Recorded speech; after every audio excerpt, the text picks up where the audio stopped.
ఓం శ్రీ గణాధిపతే నమః. ఓం శ్రీమాత్రే నమః. ఈరోజు మనము ఆ రాబోయే గురు పౌర్ణమి గురించి తెలుసుకున్నాము. గురు పౌర్ణమి విశిష్టత ఏంటి, దానికి తగ్గట్టుగా గురు పౌర్ణమి రిజల్ట్స్ మనకి ద్వాదశ రాశుల వాళ్ళకి ఎలా ఉండబోతుంది అనే పరిహారాలు కూడా తెలుసుకునే ప్రయత్నం చేద్దాము. మొదలు మనకి గురు పౌర్ణమి అంటే ఏంటి? గురు పౌర్ణమి జనరల్ గా మనకి ఆషాఢ పౌర్ణమి అనే రోజుగా కూడా పిలువబడుతూ ఉంటుంది. అంటే ఆషాఢ మాసంలో వచ్చే పౌర్ణమి గురు పౌర్ణమి అని చెప్పేసి అంటూ ఉంటారు.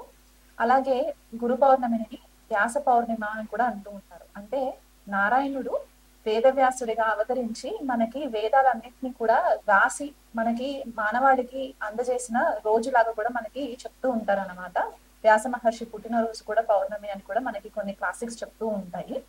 సో జనరల్ గా ఈ పౌర్ణమి రోజు ఏం చేస్తారంటే, గురువు రూపేణ ఉన్న వారందరికీ కూడా జనరల్ గా మనకి మన గ్రాటిట్యూడ్ తెలపడానికి, గురు బలం పెంచుకోవడానికి మనకి ఈ పౌర్ణమి రోజు మనకి చాలా విశిష్టంగా ఉంటుంది. జనరల్ గా మనకి నక్షత్రాల వారిగా చూసుకుంటే కనుక గురు పౌర్ణమి మోస్ట్ ఆఫ్ ద టైం మనకి వచ్చేది పూర్వాషాఢ నక్షత్రము లేదా ఉత్తరాషాఢ నక్షత్రం ఉన్న నక్షత్రాల టైంలో ఆషాఢ మాసంలో వచ్చే పౌర్ణమికి మనము గురు పౌర్ణమి జరుపుకుంటూ ఉంటాం అన్నమాట. అంటే ఇక్కడ పూర్వాషాఢ అండ్ కొద్దిపాటిగా మనకి ఉత్తరాషాఢ కూడా ధనుసు రాశి అండ్ మకర రాశిలో కాంబినేషన్స్ లో వస్తుంది. అంటే మనకి పూర్వాషాఢలో వచ్చింది అనుకుంటే కనుక ఫుల్ ఫ్లెజ్డ్ గా మనకి ధనుసు రాశిలో ఉండేలాగా కనిపిస్తూ ఉంటుంది. పూర్వాషాఢ నక్షత్రము 4 పాదాలు కూడా ధనుసు రాశిలో ఉంటుంది. మనకి జనరల్ గా తెలిసింది ఏంటి అంటే, ధనుసు రాశి మనకి కాలపురుష కుండలిలో నవమ స్థానంగా చెప్తూ ఉంటాము, భాగ్యస్థానంగా చెప్తూ ఉంటాము, ధర్మ త్రికోణంగా కూడా చెప్తూ ఉంటాం. కాబట్టి ఇక్కడ పూర్వాషాఢ నక్షత్రం యొక్క విశిష్టత ధనుసు రాశిలో ఉంటే ఏమవుతుందంటే, గురు యొక్క బ్లెస్సింగ్స్ మనకి ఉండడానికి, మన తండ్రి కానీ గురువులు కానీ మనకి నేర్పిన మంచి మాటలు ఏవైతే ఉంటాయో అవి ధర్మబద్ధంగా మనం ఎలా ఉంటామో, మన రిలీజియస్ బిలీఫ్స్ ఎలా ఉంటాయి అనే విషయాలని కూడా మనకి ఎక్కువ మట్టుకు ఇంపార్టెన్స్ ఉంటూ ఉంటుంది అన్నమాట. అలాగే మనకి మనం నమ్మిన మతం కానివ్వండి, ధర్మం కానివ్వండి, దేని మనం ఎక్కువ ఫాలో అవుతామో దాని యొక్క ఇంపార్టెన్స్ ఉంటుంది. ఉత్తరాషాఢ నక్షత్రానికి వచ్చేసరికి కొద్దిపాటిగా మనకి ధనుసు రాశిలో ఉంటుంది అండ్ మిగతా రిమైనింగ్ పార్ట్ అంతా కూడా మనకి మకర రాశిలో ఉంటుంది. కాబట్టి జనరల్ గా ఉత్తరాషాఢ నక్షత్రం ఏమని చెప్తూ ఉంటారంటే, చాలా రెబేలియస్ గా ఉంటారు. ఎంత కష్టపడినా సరే అల్టిమేట్ గా వీళ్ళకి మంచి విక్టరీ ఉంటుంది, మంచి సక్సెస్ ఉంటుంది అని చెప్పేసి కూడా చెప్తూ ఉంటారు అనమాట. సో ఇక్కడ పూర్వాషాఢ నక్షత్రము ఉత్తరాషాఢ నక్షత్రము ఇంపార్టెన్స్ ఏంటి అంటే, ఏదైనా పని మనం మొదలు పెట్టుకుంటే గురు రూపేణ వచ్చే బ్లెస్సింగ్స్ వల్ల మనకి ఎలాంటి పనులైనా సరే అడ్డంకులు ఉన్నా, లేకపోతే ఎంత తీవ్రంగా కష్టపడుతూ ఉన్నా విక్టరీ రావట్లేదు అంటే కనుక ఈ నక్షత్రాలలో మనకి సక్సెస్ అనేది కనిపించడానికి చాలా ఆస్కారం ఉంటుంది. ఎవరైనా ఈ రోజు ఏదైనా పని మొదలు పెట్టుకుని అది విజయవంతంగా పూర్తి చేయాలనుకున్న వాళ్ళు ఉంటే కనుక గురు పౌర్ణమి రోజు మొదలు పెట్టుకున్నా కూడా మీకు మంచి సక్సెస్ ఉండడానికి ఆస్కారం ఉంటుంది అనమాట. సో జనరల్ గా ఇది మనకి మిథున ధనుసు రాశి యాక్సెస్ లో పడుతుంది, లేదా కొన్ని సార్లు కర్కాటక మకర రాశి యాక్సెస్ లో పడుతుంది. అందువల్ల అంటే ఎలాగైతే చెప్పానో పూర్వాషాఢ ఉత్తరాషాఢ నక్షత్రాలు మనకి ధనస్సు మకర రాశిలో ఉంటుంది. కాబట్టి ధనుసు రాశికి వచ్చేసరికి గురువు రూల్ చేస్తూ ఉంటారు. కాబట్టి గురువు యొక్క విశిష్టతని ఇంపార్టెన్స్ కూడా మనకి ఈ గురు పౌర్ణమి రోజు కనిపించే ఛాన్సెస్ ఉంటాయి. గురువు ఎలాగైతే మనకి మార్గదర్శకంగా ఉంటారో, మనలోని వెలుగు బయటికి తీసుకురావడానికి, చీకటిని తరిమేసి వెలుగుని బయటికి తీసుకురావడానికి ఎలాగైతే హెల్ప్ చేస్తూ ఉంటారో, మన నాలెడ్జ్ మన విజ్డమ్ ని ఇంకా ఎన్హాన్స్ చేయడానికి హెల్ప్ అవుతుందో, అదే రకంగా ఒకవేళ మకర రాశిలో ఉన్న ఉత్తరాషాఢలో కనుక గురు పౌర్ణమి కనుక వస్తే, శని కూడా మనకి ఒక రకంగా ఒక స్ట్రిక్ట్ టీచర్ గా, ఒక డిసిప్లిన్డ్ పద్ధతిలో మనకి మంచి మాటలు, మంచి విషయాలు, సద్మార్గంలో ఉండడానికి, న్యాయబద్ధంగా ఉండడానికి ఎలాగైతే మనకి డైరెక్షన్ చూపిస్తూ ఉంటారో, ఈ 2 నక్షత్రాల ఇంపార్టెన్స్ మనకి కనిపిస్తూ ఉంటుంది అనమాట. సో ఈ సంవత్సరం వచ్చే గురు పౌర్ణమి మాత్రము నిండు పౌర్ణమి జూలై 10వ తారీఖున ఉంటుంది. ఆ రోజు పూర్వాషాఢ నక్షత్రం ఉండడం కూడా మనకి ఇక్కడ ధనుసు రాశి యొక్క ఇంపార్టెన్స్ మనకి కనిపిస్తూ ఉంటుంది. అలాగైతే మనకి జనరల్ గా చాలా మందికి ఎవరిని పడితే వాళ్ళని గురువు రూపేణ కూడా ఇంపార్టెన్స్ ఇస్తూ ఉంటాం. కానీ అసలు మనకి గురువులు ఎంతమంది, ఎన్ని రకాల గురువులు ఉంటారు అని కూడా మనం తెలుసుకోవాలి. గురువులు మనకి 8 రకాల గురువులు ఉంటారన్నమాట. వాళ్ళు ఎలా అంటే వేద గురు, బోధ గురు, నిషిద్ధ గురు, కారణ గురు, వికిట గురు, మళ్ళీ మనకి నిషిద్ధ గురు, ఇలా మనకి 8 రకాల గురువులు ఉంటారు. కాకపోతే మనకి దీంట్లో హైయెస్ట్ ఇంపార్టెన్స్ వచ్చే గురువు ఎవరు అంటే కారణ గురువు అవుతారు అనమాట. ఈ కారణ గురువు ఎవరు అంటే, మన ఆత్మని హయ్యర్ కాన్షియస్ తో కనెక్ట్ చేయడానికి, మనకి స్పిరిచువల్ గా ఎదగడానికి హెల్ప్ చేసే గురువు అవుతారనమాట. ఈ గురువులు మనకి ఈ జన్మలో తారసపడతారా, లేకపోతే అసలు ఈ జన్మకి ఉంటారా, మనకి దొరుకుతారా అనే ఒక కన్ఫ్యూజన్ కూడా చాలా మందికి ఉంటూ ఉంటుంది. అంటే కొంతమందికి ఎన్ని గురువులని కలిసినా కూడా వాళ్ళకి సాటిస్ఫాక్షన్ ఉండదు. ఆ గురువులు మనకి నిజమైన గురువులు ఉంటారా, లేకపోతే కొన్నిసార్లు ఏమవుతుందంటే డిస్సాటిస్ఫాక్షన్ వచ్చేస్తుంది. వీళ్ళని ఫాలో అవుతున్నాం కానీ మనకి ఏం పనులు జరగట్లేదు అని కూడా అనుకుంటూ ఉంటాం కదా. సో ఇలా గురువు దొరకకపోవడానికి రీజన్స్ ఏముంటాయంటే, మన జన్మ జాతకంలో గురు గ్రహం గనక మనకి కొద్దిపాటిగా డిస్టర్బ్ అయినప్పుడు మనకి ప్రాపర్ గురువు దొరకకుండా ఉండడానికి కూడా ఛాన్సెస్ ఉంటాయి. సో మనకి గురువు ఎలాంటి వాళ్ళు దొరుకుతారు ఏంటి అనేది మనము ద్వాదశ రాశుల వాళ్ళకి ఎలా ఉండబోతుందో మనం తెలుసుకుందాం. ఈ రోజు మనము గురు పౌర్ణమి విశిష్టత, రాబోయే గురు పౌర్ణమి యొక్క ద్వాదశ రాశుల వాళ్ళపైన ఎలాంటి ప్రభావం ఉంటుంది, ఏవైనా పరిహారాలు చేసుకోవాలంటే ద్వాదశ రాశుల వాళ్ళు ఎలా చేసుకోవాలి అనే ఒక కాన్సెప్ట్ తో మనము ఈ వీడియో చేస్తున్నాము. సో గురు పౌర్ణమి విశిష్టత ఏంటి అంటే, జనరల్ గా మనకి ఆషాఢ మాసంలో వచ్చే పౌర్ణమిని గురు పౌర్ణమి అని అంటూ ఉంటారు. దీనికి ఇంకొక పేరు కూడా ఉంటుంది, వ్యాస పౌర్ణమి అని కూడా అంటూ ఉంటారు అనమాట. జనరల్ గా మనకి తెలిసింది ఏంటి అంటే, స్క్రిప్చర్స్ ప్రకారము నారాయణుడు వ్యాస మహర్షి లాగా అవతారం ఎత్తి మానవ రూపంలో మనకి వేదాలని రచించి మానవాళికి ఎంతో మేలు చేసిన మంచి రోజుగా కూడా మనము చెప్తూ ఉంటాం అనమాట. వ్యాసుడు పుట్టినరోజు అని కూడా కొంతమంది చెప్తూ ఉంటారు. సో ఈ గురు పౌర్ణమి విశిష్టత ఏంటి అంటే, మనకి మొట్టమొదటిగా వ్యాసుడిని గురువుగా కూడా మనము భావించి వ్యాస మహర్షికి పూజలు కూడా చేస్తూ ఉంటారు కొంతమంది కొన్ని ఆలయాలలో. అలాగే సాయిబాబాని ఎవరైతే ఫాలో అవుతుంటారో వాళ్ళు కూడా గురు రూపేణ బాబాకి కూడా పూజలు చేస్తూ ఉంటారు. అలాగే గురు చరిత్ర పారాయణం చేసుకోవడము, దత్తాత్రేయ పారాయణం చేసుకోవడం కూడా చేస్తూ ఉంటారు. జనరల్ గా ఎవరైనా సరే జన్మ జాతకంలో గురువు కనుక బాగోలేకపోతే ఈ గురు పౌర్ణమి రోజు కూడా స్పెషల్ గా పూజలు చేస్తూ ఉంటారన్నమాట. వాళ్ళకి ఒక మంచి మార్గదర్శకంగా లైఫ్ లీడ్ చేయాలి అనే ఒక ఉద్దేశంతో. సో మనకి ఈ తిథి నక్షత్రాల ప్రకారం చూసుకుంటే కనుక గురు పౌర్ణమి సామాన్యంగా మనకి పూర్వాషాఢ నక్షత్రము లేకపోతే ఉత్తరాషాఢ నక్షత్రంలో వచ్చేలాగా ప్రతిసారి కూడా ఇలాగే అవుతూ ఉంటుంది అనమాట. అంటే ఆషాఢ మాసంలో పౌర్ణమి రోజు పూర్వాషాఢ నక్షత్రం గాని ఉత్తరాషాఢ నక్షత్రం గాని ఉంటూ ఉంటుంది అనమాట. సో పూర్వాషాఢ నక్షత్రం 4 పాదాలు కూడా మనకి ధనుసు రాశిలో ఉంటుంది. 1వ పాదం ఉత్తరాషాఢ నక్షత్రం మనకి ధనుసు రాశిలో ఉంది. మిగతా 3 పాదాలు కూడా మనకి మకర రాశిలో ఉంటుంది. సో జనరల్ గా మనకు ఒకటి గుర్తుగా మనం ఎలా పెట్టుకోవచ్చు అంటే, ఆషాఢ మాసంలో వచ్చే పౌర్ణమి మనకి మనకి ధనుసు రాశిలో ఉన్న పూర్వాషాఢ నక్షత్రము లేదా మకర రాశిలో ఉండే ఉత్తరాషాఢ నక్షత్రం పడినప్పుడు మాత్రం మనకి ఈ గురు పౌర్ణమి వచ్చే విశిష్టత కనిపిస్తూ ఉంటుంది అనమాట. అయితే మనకి జనరల్ గా అంటారంటే, ఈ 2 నక్షత్రాలు కూడా ఎలాంటి ఆబ్స్టికల్స్ ఉండి మనకి అసలు పనులు అవ్వట్లేదు, మనము ముందుకు వెళ్ళట్లేదు అని అనుకున్నప్పుడు ఈ నక్షత్రాలు మనకి సామాన్యంగా విజయవంతంగా మనకి సక్సెస్ ని తీసుకువచ్చే నక్షత్రాలు అనమాట. అంటే ఎంత కష్టమైనా సరే అల్టిమేట్ గా మనకి సక్సెస్ అనేది మాత్రం ఖచ్చితంగా ఈ నక్షత్రాలలో రావడానికి ఆస్కారం ఉంటుంది. ఈ పూర్వాషాఢ నక్షత్రము యొక్క విశిష్టత ఇంకోటి ఏంటి అంటే, చాలా రెబెలియస్ గా ఉంటారు వీళ్ళు. స్ట్రాటజీ ఫాలో ఎక్కువ అవుతూ ఉంటారు, స్ట్రాటజీ ప్లానింగ్ చేసుకుంటూ ఉంటారు. దానికి అల్టిమేట్ గా ఏమవుతుందంటే వీళ్ళకి సక్సెస్ రావడానికి చాలా హెల్ప్ అవుతుంది.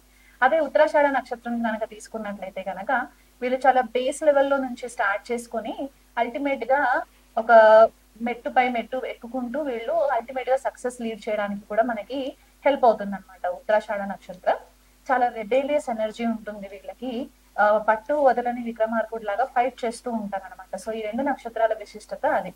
అలా కాకుండా మనకి ధనుసు రాశి మనకి ఇంపార్టెన్స్ ఇక్కడ ఏమవుతుందంటే, కాలపురుష కుండలిలో మనకి నవమ స్థానము లేదా భాగ్యస్థానం అని చెప్తూ ఉంటాము. అండ్ గురు బృహస్పతి రూల్ చేసే ఒక రాశి లాగా కూడా చెప్తూ ఉంటాం అనమాట ధనుసు రాశి. సో ఇక్కడ మనకి మెయిన్ గా టీచింగ్స్ ఏం కనిపిస్తాయంటే, గురు యొక్క ఆశీర్వాదము లేదా తండ్రి యొక్క ఆశీర్వాదము, గురువు కానీ తండ్రి కానీ వాళ్ళు మనకి ఒక మార్గదర్శకమైన బాటలో మనకి నడిపించడానికి వాళ్ళు నేర్పే మంచి మాటలు, మన ధర్మానికి సంబంధించి మతానికి సంబంధించి ఏవైతే మనకి నైతిక విలువలు ఉంటాయో అవన్నీ కూడా మనకి ధనుసు రాశి నుంచి ఉంటాయి అన్నమాట. అలా కాకుండా ట్రెడిషనల్ గా అంటే ఒక పద్ధతి ప్రకారంగా ట్రెడిషనల్ వాల్యూస్ ఏవైతే మనకి ఉంటూ ఉంటాయో అవి, స్క్రిప్చర్స్ మనకి క్లాసికల్ స్క్రిప్చర్స్ ఏవైతే ఉంటాయో, శాస్త్రాలు ఏవైతే ఉంటాయో, లేకపోతే హయ్యర్ లెర్నింగ్ మనం ఏదైతే ఇంకెక్కువ స్థాయిలో చదువుకోవాలి, మనకి జ్ఞానం అర్జితం చేసుకోవాలనుకునే వాళ్ళు ఎవరైతే ఉంటారో ఇదంతా కూడా మనకి ధనుసు రాశిలో నుంచి ఎక్కువ మట్టుకు మనకి కనిపించే ఛాన్సెస్ ఉంటాయి అన్నమాట. అదే మకర రాశి ఉత్తరాషాఢ నక్షత్రం అని చెప్పేసి అనుకున్నాం కదా, అక్కడికి వచ్చేసరికి ఏమవుతుందంటే శని రూల్ చేస్తారు మకర రాశిని. సో ఇక్కడ ఏమవుతుందంటే చాలా స్ట్రాటజిక్ గా, చాలా ఓర్పుతో, డిసిప్లిన్ తో మనకి ఈ ఒక్కొక్క స్టెప్ వేసుకుంటూ వెళ్ళడానికి ఉంటుంది. ఇప్పుడు ఇక్కడ ధనుసు రాశికి వస్తే మనకి ధర్మబద్ధంగా ఎలాగైతే ఉంటామో, మకర రాశికి వచ్చేసరికి న్యాయబద్ధంగా మనము లైఫ్ లీడ్ చేయడానికి, సక్సెస్ ఓరియంటెడ్ గా ఉండడానికి, మనకి ఎథికల్ మారల్ వాల్యూస్ ఉండడానికి కూడా మనకి చాలా మట్టుకు ఈ నక్షత్రాలు హెల్ప్ చేస్తాయి. సో గురు పౌర్ణమి రోజు మనకి ఈ విశిష్టత ఉంది కాబట్టి ఎవరైనా సరే మీ లైఫ్ లో మీకు గురువులు తారసపడట్లేదు, లేకపోతే మీకు ఒక లైఫ్ లో డైరెక్షన్ లేదు అని అనుకున్న వాళ్ళు ఎవరైనా ఉంటే గనక ఈ ద్వాదశ రాశుల్లో మీకు గురువు బ్లెస్సింగ్స్ రావాలని చెప్పేసేసి మీరు దగ్గరలో ఉన్న ఏవైనా టెంపుల్స్ కి వెళ్ళి మీరు పరిహారాలు చేసుకోవడానికి కూడా మీకు హెల్ప్ అవుతుంది. అలా కాకుండా మనకి జనరల్ గా గురువు 8 రకాలుగా చెప్తూ ఉంటారు. అంటే మనకి 8 రకాల గురువులు ఉంటారు అనమాట. సో వాళ్ళని ఏమంటారు అనేది కూడా మనం తెలుసుకుందాం. మనకి బోధ గురువు, వేద గురువు, నిషిద్ధ గురువు, కామ్య గురువు, వాచక గురువు, సూచక గురువు, విహిత గురువు, కారణ గురువు, నిషిద్ధ గురువు, ఇలా మనకి 8 మంది గురువులు ఉంటారనమాట. అంటే ఒక్కొక్క లెవెల్లో ఒక్కొక్క గురువు యొక్క ఇంపార్టెన్స్ మన లైఫ్ లో వస్తూ ఉంటుంది. సో ఈ 8 రకాల గురువులలో మెయిన్ గా మనకి అల్టిమేట్ రిజల్ట్ వచ్చే గురువు ఎవరు ఇస్తారు అని అంటే కారణ గురువు ఇస్తారు అనమాట. ఎందుకు కారణ గురువు ఇస్తారు అని అంటే మనం ఈ జన్మ ఎందుకు ఎత్తాము, ఈ జన్మలో మనం ఏవైనా మంచి పనులు చేసిన తర్వాత మన ఆత్మ యొక్క హయ్యర్ కాన్షియస్నెస్ చైతన్యం ఎంతవరకు వెళ్తుంది, మన స్పిరిచువల్ పర్పస్ ఏంటి, మన ఆత్మ యొక్క పర్పస్ ఏంటి అనే ఒక జ్ఞానాన్ని మనకి అర్జితం చేయడానికి మనకి కారణ గురువు చాలా ఇంపార్టెంట్ అయిపోతారు అనమాట. మిగతా గురువులందరూ కూడా మనకి పుట్టినప్పటి నుంచి ఒక్కొక్క స్టెప్ మనకి ఎదుగుతున్న కొద్దికి మనకి హెల్ప్ అవుతూ ఉంటుంది. కాకపోతే అందరి లైఫ్ లో మనకి ఫస్ట్ ఇంపార్టెంట్ గురువు మనకి తల్లి అవుతుంది కాబట్టి మదర్ మనకి ఫస్ట్ గురువు అవుతారు, తర్వాత తండ్రి సెకండ్ గురువు అవుతారు, తర్వాత మనకు వచ్చే స్కూల్లో టీచర్స్ అవ్వచ్చు, మన మెంటర్స్ అవ్వచ్చు, కాలేజ్కి వెళ్ళిన తర్వాత మన లెక్చరర్స్, ప్రొఫెసర్స్ ఎవరైతే ఉంటారో వాళ్ళు గురువులు వస్తూ ఉంటారు. ఆధ్యాత్మిక మార్గంలో ఉండే గురువులు వేరే రకంగా ఉంటారు కాబట్టి ఈ గురువు రూపేణ మనకి అందరి నుంచి మనకి ఏవైనా మంచి మాటలు నేర్చుకోవడానికి, మనలో ఉన్న చీకటిని తొలగించి లైఫ్ ని ఒక వెలుగులోకి తీసుకెళ్లడానికి గురువు యొక్క ప్రాముఖ్యత చాలా ఇంపార్టెంట్ ఉంటుంది. కాబట్టి ఈ గురు పౌర్ణమి విశిష్టతని బట్టి ద్వాదశ రాశుల వాళ్ళకి ఎలాంటి పరిహారాలు చేసుకుంటే బాగుంటుందో ఈ వీడియోలో చెప్తాను. తులారాశి వాళ్ళకి గురువు మనకి తృతీయాధిపతి, షష్టాధిపతి అవుతారనమాట. తులారాశి వాళ్ళకి అంటే ఈ భావాలని గురువు రూల్ చేస్తారు. జనరల్ గా తులారాశి లేదా తులా లగ్నం వాళ్ళకి గురువు కొద్దిగా బ్యాడ్ రిజల్ట్స్ ఇస్తారు అని చెప్పేసి అంటూ ఉంటారు అనమాట. అంటే ఈ లగ్నానికి అంతగా యోగించే గ్రహం కాదనమాట. సో అలాంటప్పుడు ఏమవుతుందంటే ఈ దశ అంతర్దశలు వచ్చినప్పుడు కొద్దిపాటిగా డిస్టర్బెన్సెస్ క్రియేట్ చేసే ఆస్కారం కూడా కనిపిస్తూ ఉంటుంది తులారాశి వాళ్ళకి. అంటే బేసికల్గా ఏంటంటే గురు యొక్క అనుగ్రహము మిగతా రాశుల వాళ్ళతో కంపేర్ చేసుకుంటే తులారాశి వాళ్ళకి గురువు #1 స్పాయిలర్ అవుతారనమాట ఇక్కడ ఈ పర్టికులర్ లగ్నానికి, రాశికి. అండ్ అది కాకుండా ఒకవేళ ఇదే తులారాశి వాళ్ళకి గురువు కనుక లగ్నంలో ఉన్న, ద్వితీయంలో ఉన్న, తృతీయంలో ఉన్న, లేకపోతే చతుర్థానికి వచ్చేసరికి ఏమవుతుందంటే మకర రాశి అవుతుంది కాబట్టి అక్కడ నీచన అందుతారు. షష్టాధిపతి చతుర్థంలో ఉన్నప్పుడు గృహ వాతావరణానికి సంబంధించి, మాతృవర్గానికి సంబంధించి కొద్దిపాటిగా డిస్టర్బెన్సెస్ రావడము. అదే లగ్నంలో ఉంటే గనక షష్టాధిపతి లగ్నంలో ఉన్నప్పుడు ఏంటంటే ప్రతిరోజు కూడా ఏదో ఒక కాన్ఫ్లిక్ట్ ఉండడము, కన్ఫ్యూజన్ క్రియేట్ అవ్వడము, లేకపోతే ఆరోగ్య రీత్యా కొద్దిపాటిగా డిస్టర్బెన్సెస్ రావడము, లేకపోతే సడన్ గా కోర్టు విషయాలలో కొద్దిగా తలదూర్చడము, ఇలాంటివి జరిగే ఛాన్సెస్ ఎక్కువ ఉంటాయి. కాకపోతే ఎక్కువ ఫోకస్ ఇక్కడ హెల్త్ పైన పడే ఛాన్సెస్ ఉంటాయి షష్టాధిపతి లగ్నంలో ఉంటే కనుక.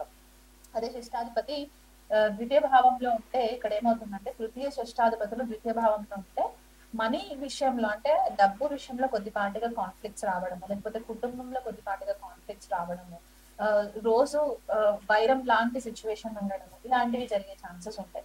పంచమంలో ఉందనుకోండి పిల్లల విషయంలో కొద్దిపాటిగా అసంతృప్తి ఉండడం, అంటే పిల్లలు పుట్టినా కూడా మేబీ వాళ్ళు సరిగ్గా చదవట్లేదు అని చెప్పేసి కొద్దిగా అసంతృప్తి ఉండడము, లేదా వీళ్ళే చిన్న వయసులో ఉన్న తులారాశి వారు, తులా లగ్నం వారి నుండి పంచమంలో గురువు ఉంటే కనుక కొద్దిపాటిగా వీళ్ళకి చదువు విషయంలో అంత ఫోకస్ ఉండకపోవడము, ఇలా జరిగే ఛాన్సెస్ ఉంటాయి. ఇదే గురువు ఒకవేళ షష్టాధిపతి అష్టమంలో ఉన్న, వ్యయంలో ఉన్న, షష్ఠ స్థానంలో ఉన్న ఒక రకంగా విపరీత రాజయోగం యాక్టివేట్ అవుతున్నా కూడా ఇమీడియట్ గా దాని యొక్క పాజిటివ్ ఎఫెక్ట్స్ కనిపించే ఛాన్సెస్ చాలా తక్కువ. ఫస్ట్ స్టార్టింగ్ లో కొద్దిపాటిగా వీళ్ళని ఎక్కువ ప్రెషర్ లోకి పంపించే సిచ్యువేషన్స్ క్రియేట్ అవుతూ ఉంటాయి అన్నమాట. దాని తర్వాత వీళ్ళు కొద్దిపాటిగా ఓవర్కమ్ చేసి వాళ్ళకి అనుకూలంగా వీళ్ళు మలుచుకునే పరిస్థితి కూడా మనకి కొద్దిపాటిగా కనిపిస్తూ ఉంటుంది. తులారాశి వాళ్ళకి. సో స్పెసిఫిక్ గా దుష్టానాలలో ఉన్న, లేదా గురువు వస్తంగత్వం పొందిన, వక్రి అయి ఉన్న, లేదా నీచ నొందిన, ఇలాంటి సిచ్యువేషన్స్ లో మనకి క్లియర్ గా కనిపిస్తుంది ఏంటి అంటే గురు యొక్క బలము అంత పుష్కలంగా లేదు అని తెలుస్తుంది. మళ్ళీ మనం ఇవే కాంబినేషన్స్ నవాంశలో కూడా చూసుకున్నట్లయితే కనుక గురువు చాలా ఇబ్బందికరంగా మారినట్లయితే కనుక సరైన గైడెన్స్ రాకపోవడము, ఆరోగ్య రీత్యా షుగర్ వ్యాధులు రావడం, లేదా దీర్ఘకాలికమైన హెల్త్ ఇష్యూస్ రావడము, ఒబిసిటీ పెరిగిపోవడము, లివర్ కి సంబంధించి ప్రాబ్లమ్స్ రావడము, పాంక్రియాస్ కి సంబంధించి ప్రాబ్లమ్స్ రావడము, ఇలాంటివి కూడా కొన్నిసార్లు మనకి కనిపించే ఆస్కారం ఉంది. కాబట్టి గురు అనుగ్రహం పొందడానికి మీరు ఏం చేస్తారంటే ప్రతిరోజు కూడా ఆవు నెయ్యితో దీపం పెట్టడము, దగ్గరలో ఉన్న గోశాలకు వెళ్ళి గోవుకి గ్రాసం పెట్టడము, లేకపోతే నవధాన్యాలు నానబెట్టి గోవుకి తినిపించడము.